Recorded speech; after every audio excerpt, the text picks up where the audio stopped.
video player, then I'm going to show you how you can fix this. First, I'm going to open a video. So I'm going to open my folder. So in here you can see my video. So right click on it and go to your property in here. So rename this video to see our extension.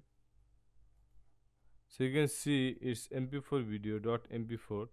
So if you see this option is disabled, then you need to enable this. Simply click on this file name extension, and then you can see that .mp4 in here.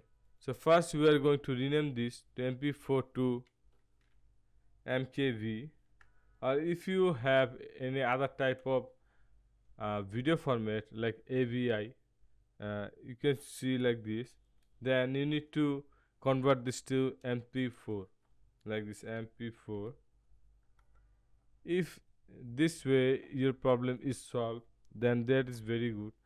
If not, then I'm going to show you the second method, how you can repair this in your VLC media player. So first we need to duplicate this video file. Simply select this and press Ctrl C and Ctrl V to duplicate this. Now we are going to working one of this file. So I'm going to open my VLC media player,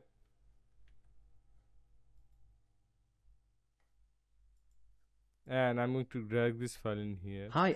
And go to your setting, go to tools and go to preference, or you can simply press Ctrl plus P. So you can see our preference is open. Now we need to go import and codec. From here you can see the damaged or incomplete AVI files or MKV file.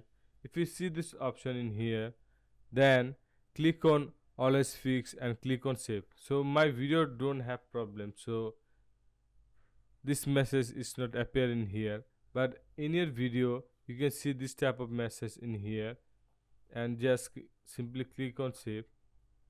So you can see ask for an action. In here you can select this option always fix. If your video have problem, damage or incomplete AVI files, in this option simply press always fix and click on save. So if your video have any kind of problem with corrupted video and you cannot open this, you can fix your video like this way.